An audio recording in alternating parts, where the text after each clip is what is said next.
Bismillahirrahmanirrahim. Assalamualaikum warahmatullahi wabarakatuh.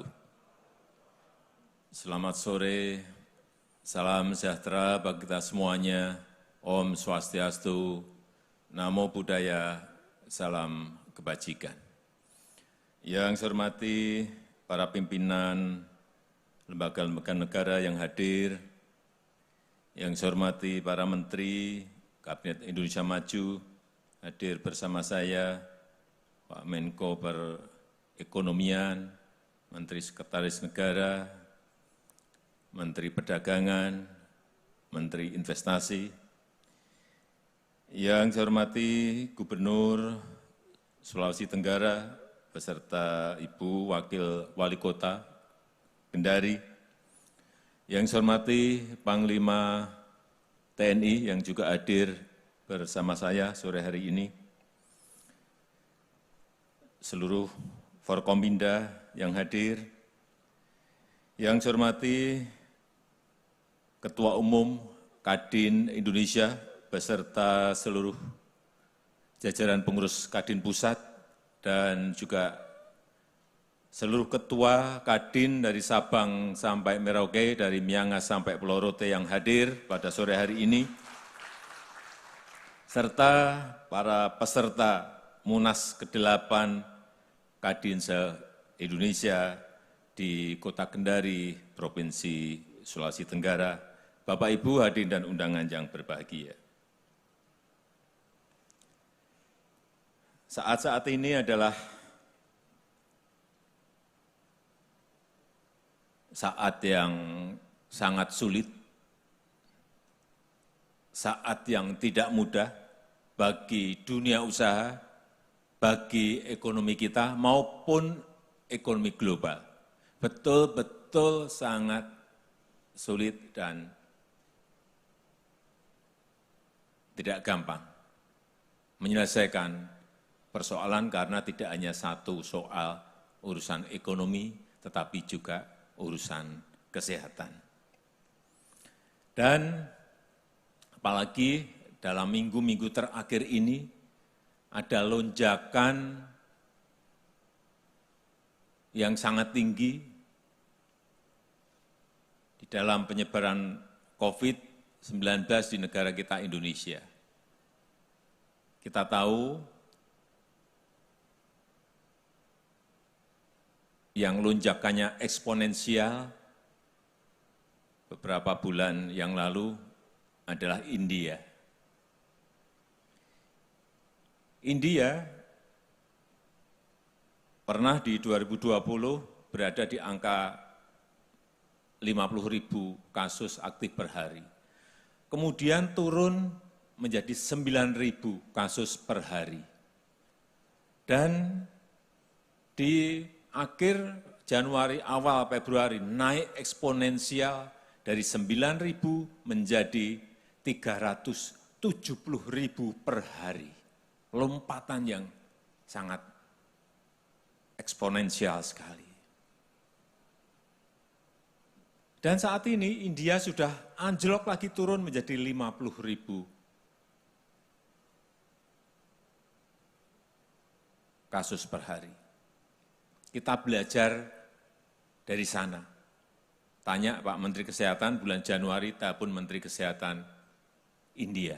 Saya pun juga telepon Perdana Menteri Narendra Modi. Kenapa bisa kejadian seperti itu? 2-3 hari, 1 minggu ini juga sama.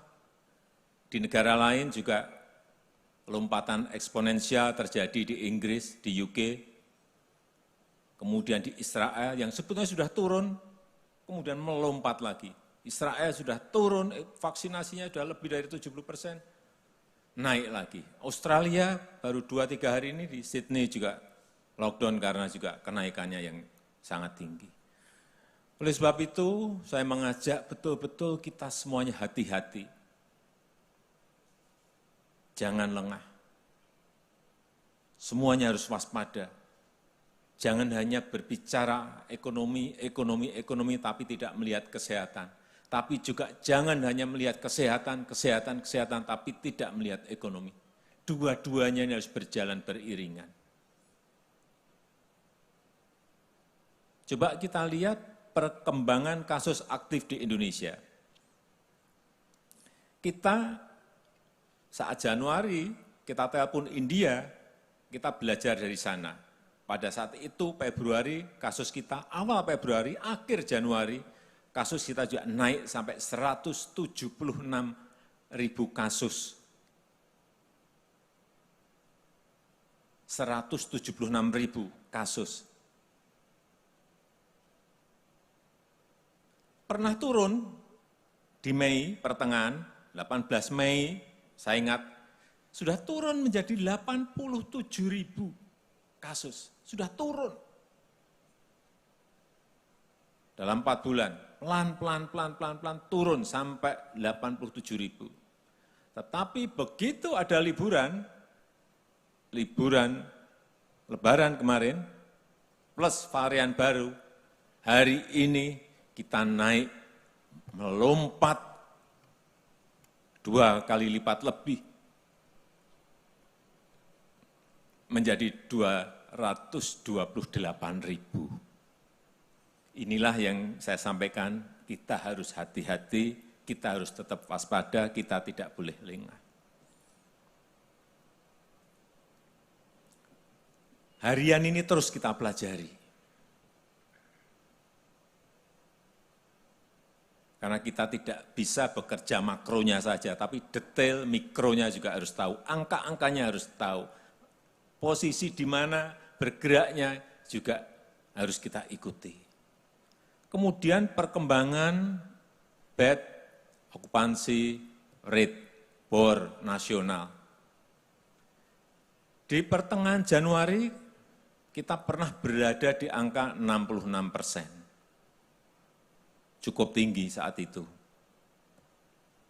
Kemudian di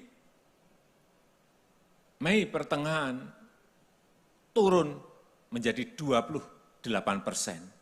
Dari 66% turun menjadi 28%.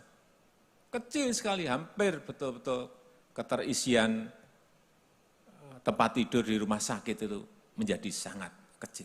Tetapi tidak ada 1 bulan melompat menjadi hari ini 72%. Nasional. Hati-hati mengenai ini. Saya biasanya yang saya pakai patokan itu Wisma Atlet. Tiap jam 10, jam 12 malam coba tanya ke sana. Saya selalu telepon dokter tugas atau Kolonel Arifin mengenai keterisian bed di Wisma Atlet. Pernah September itu 92%. Saya betul-betul sudah gemetar dan grogi betul, 92%. Tapi bisa turun, bahkan di pertengahan bulan Mei, 18 Mei itu mencapai 15%. Dari 92 sudah turun menjadi 15%. Sudah senang sekali kita saat itu. Tapi begitu ada liburan,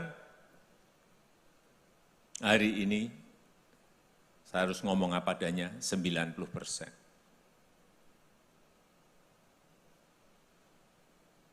Inilah angka-angka yang harus saya sampaikan apa adanya. Tapi memang seperti tadi disampaikan oleh Pak Ruslan, Pak Ketua tadi menyampaikan, memang terus kita akan kejar yang namanya vaksinasi. Sampai hari ini sudah 42 juta dosis yang sudah disuntikkan. Dan per hari target mulai Juli 1 juta per hari. Harus, karena kemarin-kemarin kita masih 200-300 ribu per hari. Sekarang tidak ada tawar-menawar, saya sudah sampaikan 1 juta harus. Agustus 2 juta harus. Karena kunci dari pemulihan ekonomi adalah urusan COVID ini harus bisa kita selesaikan.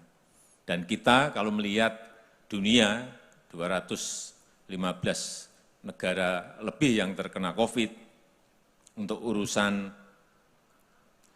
vaksinasi, Indonesia itu di urutan ke-11. Cukup baik, urutan ke-11. Dan saya yakin di Juli, Agustus ini akan naik. Enggak tahu naiknya ke ranking keberapa, tapi pasti naik. Karena target 1 juta dan target 2 juta itu sudah berkali-kali saya sampaikan. Dan saya juga berterima kasih kepada Kadin yang juga telah ikut bersama-sama dalam program vaksinasi ini dalam kerangka vaksin gotong royong. Meskipun targetnya, ini kita targetnya 22 juta, tapi karena vaksinnya juga belum datang, ya inilah yang akan kita kejar nanti dengan Ketua dan jajaran pengurus Kadin yang baru agar angka vaksin gotong royong 22 juta itu bisa dikejar dalam bulan Juli, Agustus, dan bulan-bulan berikutnya. Ini target yang telah saya berikan ke depan, jadi ada tiap bulan berapa semuanya ada semuanya. Juli kurang lebih 34 juta, Agustus 43,7 juta, kemudian September 53 juta, Oktober 84 juta, November 80,9 juta, dan Desember 71,7 juta. Memang target yang tidak kecil, tetapi kemarin setelah kita coba sehari bisa 1,3, saya meyakini meningkatkan menjadi angka 2,5 juta itu bukan sebuah hal yang sulit, asal satu kuncinya vaksinnya ada. Kita dulu waktu 300.000 per hari saja sudah merasa menaikkan sulit, tapi ternyata hari Sabtu kemarin bisa kita lakukan 1,3 juta. Inilah upaya-upaya yang terus kita lakukan, dan hari ini ada finalisasi kajian untuk kita melihat karena lonjakan yang sangat tinggi, dan kita harapkan selesai karena diketuai oleh Pak Erlangga, Pak Menko Ekonomi, untuk memutuskan diberlakukannya PPKM darurat. Enggak tahu nanti keputusannya apakah seminggu, apakah 2 minggu. Karena petanya sudah kita ketahui semuanya, khusus hanya di Pulau Jawa dan di Pulau Bali. Karena di sini ada 44 kabupaten dan kota, serta 6 provinsi yang nilai asesmennya 4. Kita adakan penilaian secara detail, yang ini harus ada treatment khusus sesuai dengan yang ada di indikator laju penularan oleh WHO. Kondisi-kondisi seperti ini harus kita sampaikan apa adanya. Saya berikan contoh peta misalnya di Jakarta Barat.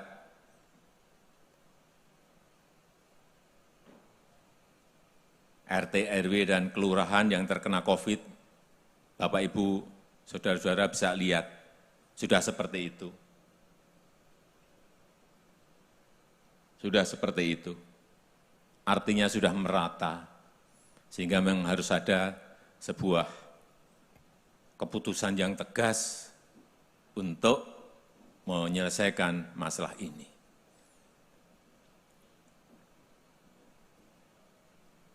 Pak Ketua MPR, selamat sore. Silakan Pak Bambang.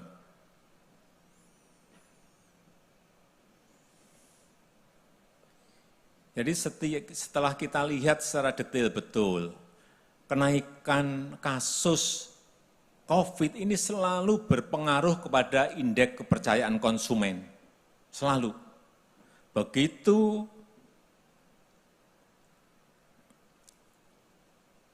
pembatasan ketat dilakukan, kemudian mobilitas turun,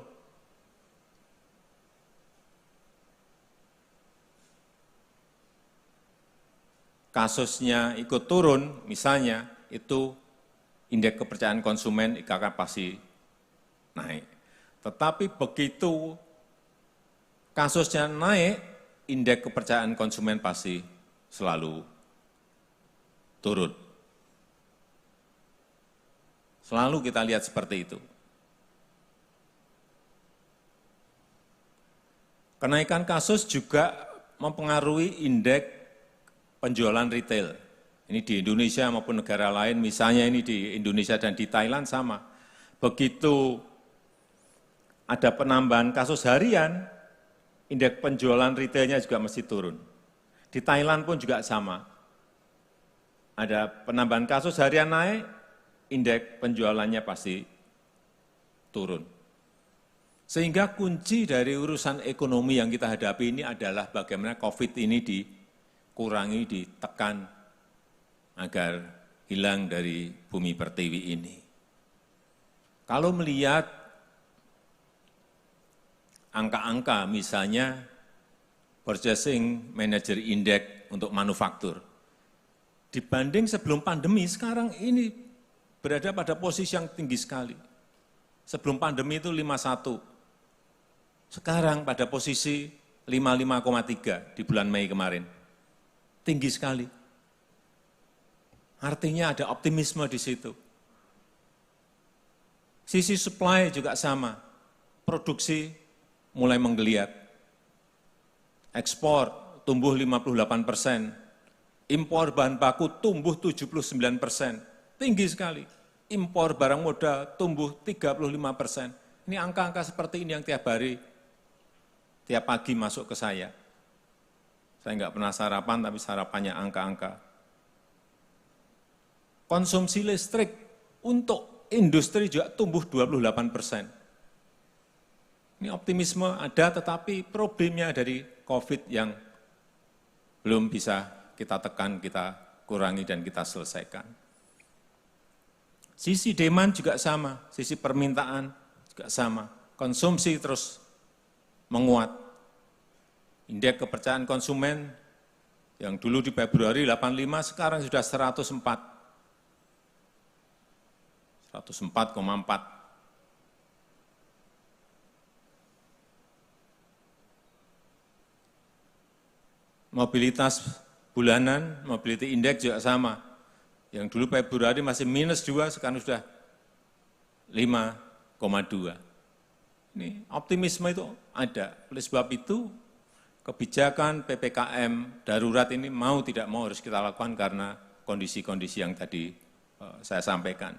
Indeks penjualan retail juga tumbuh 12,9%. Konsumsi semen juga tumbuh 19,2%. Penjualan kendaraan niaga tumbuh 783%. Ini angka-angka yang menurut saya sangat fantastis kenaikannya. Oleh sebab itu, sekali lagi, seperti tadi disampaikan juga oleh Ketua Kadin, kita semua masih optimis bahwa di kuartal kedua dari yang sebelumnya kuartal 1 minus 0,74,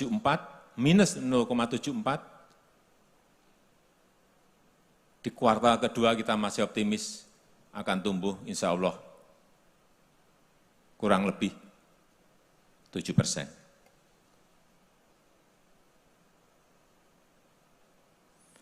Saya rasa itu yang bisa saya sampaikan pada kesempatan yang baik ini, dan dengan mengucap Bismillahirrahmanirrahim, Munas ke-8 Kadin Indonesia pada sore hari ini saya nyatakan dibuka.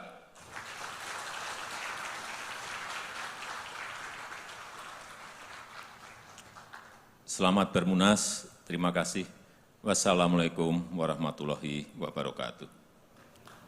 Selanjutnya kami persilakan kepada Presiden Republik Indonesia untuk menuju tempat pemukulan beduk, berkenan mendampingi Gubernur Sulawesi Tenggara, Bapak Haji Ali Masih